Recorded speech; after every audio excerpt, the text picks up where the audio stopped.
Our last speaker is Modestha Mensah. Please come to the stage. Modestha is a PhD candidate and lecturer at the University of Ghana, and she received an Archelander scholarship to come to Bonn for a year as a visiting researcher at the Sustainable AI Lab. Modestha is a philosopher specialized in African social and political philosophy, ethics, and critical thinking. And during her stay at the Sustainable AI Lab, she's researching the intersections between sustainable AI and feminist African ethics. And the title of Modestha's talk is Feminist African Ethics for Sustainable AI. Thank you very much. You read my profile as though it's interesting, but it's nothing close to Amy's and the other professors. But that tells you how excited and very honored and what a pleasure it is to be before you to share a word or two with you from the research that I have been doing. So yes, I'm from Ghana, West Africa, and so from that background, I'm also looking into the ethics of AI. Initially, I was interested in general ethical issues concerning African political thought, African philosophy, women's studies, and all that. But coming here and seeing the research in artificial intelligence and the ethics of it, something came up. And like Amy was saying, I'm sorry if I call you Amy. You always tell me to call you Amy. Yeah. So, yeah. So as she was saying, artificial intelligence holds so much promise. I am so fascinated by the things that I realize artificial intelligence is doing. The professor's little demonstration shows that it's a very exciting research area, and that is very good. But there are hidden consequences, there are hidden costs, as Amy rightly pointed out. And African people, especially African women, are on a different level when it comes to receiving the impact of these hidden costs, of these environmental consequences, of this beautiful technology that we are all very excited about. So I've been doing some research, and we realize that often people do not pay attention to the physical material infrastructure that these artificial intelligence programs and products subsist on. And these materials that we use, data centers, labeling centers, computers, microchips, all these material infrastructure, they are sourced from somewhere. And your guess is as good as mine, majorly from Africa. So they're mined, they're extracted from the African continent. The question is, what are the working conditions of these people doing the mining? What are the living conditions of the surrounding populations around these mining sites? Another thing that we think about is where the electronic devices that we use to operate our artificial intelligence systems, when they become obsolete, they need to go somewhere, they need to be disposed so that we can use new ones. And it's recorded that in 2016, a study was done that annually the global generation of e-waste, electronic waste, numbers somewhere around 44.7 million tons. And that has hiked in 2022 over 7% or so.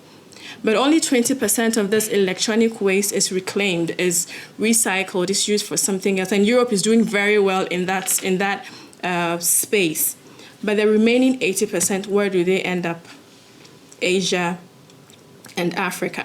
And Africa records the largest dump site of these electronic devices, my country, Ghana, being the dump site of these electronic waste. But there are health hazards because these electronic devices have toxic materials in them. And of course, people need to find a living. Africa, of course, as you know, is not as developed as the West. And so people will risk to make a living out of these electronic devices and make some money out of them. It's a necessity. It's the obstacles that you see on the display that was previously done in Africa is on a different scale. It's a matter of life and death. So your guess would be like, okay, so if it's this dangerous, why are they doing it? They need to survive. So the question then is, this system, this technology, this revolution that is taking over the world, how is it impacting certain people that we do not see, certain people that we do not hear their voices? And it's especially the case for African women because of this.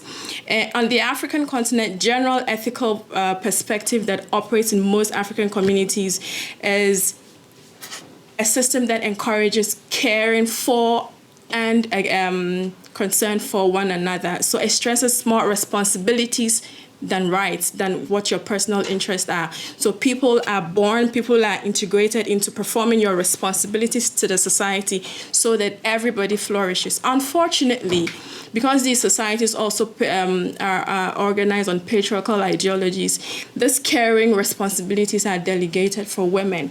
And so they experience a heavy burden of providing care for people, the aged, the sick, the children, vulnerable, all sorts of people who need care. And of course, all adults even need, everybody here needs some form of care in one way or the other. But this is the work of the woman. Among other reasons, among other factors, there are also these people who are closely working with the environment because, of course, by virtue of some of their social activities, you're not able to rise to the middle and upper chain of the economic activity. So they are the base. And so they're working in agriculture. They are the bulk of labor in agriculture. They're responsible for finding energy for the household. And of course, as Africa is still developing, so most of our energy sources is from firewood. And so they need to use the forest resources to get the firewood, to cook for the kids, to cook for the family, to provide warmth for their families. They're responsible for providing potable water for their families. So the question is, how is this beautiful thing that we're enjoying impacting these women in these regions? When the environment is degraded, when the mining, the processes and activities of mining, extracting these materials are not properly regulated, what happens is the land is destroyed, it's not reclaimable, the air is polluted, they lose their forest resources, they lose their potable water resources, and it's an additional burden on those women. These electronic waste that are dumped on these various sites, they end up making the land more toxic, so you can't use them for any agricultural purposes. And as if that's not enough, the water is polluted. And there have been research showing that there are massive, massive effects of these toxic substances that people ingest, sometimes causing loss of lives. And if people luckily do not die, which is bad on its own, but they survive and they need some form of care, they are additional burden on these same women. So should we mine anymore? Of course, we should, because we need them. Society needs to grow. But the point is, what are the proper regulations in place to check so that these activities are done properly, so that the people who live with the effect of these activities, their lives are made better? And often you find that the studies, the consultation are done at the higher level, theoretical experts, without involving the people who are experiencing this on a daily basis, especially those African women. So I'm really super excited. Singularly, I'm very excited about this partnership between Women in AI and Robotics and Sustainable AI Lab. That is the Institute for Science and Ethics, because if we're going to develop proper policies to properly regulate mining activities, properly regulate electronic disposal and all that, we need to do it in a manner that will impact the lives of those who feel it the most. African people, especially African women. So on that sad note, thank you very much for today.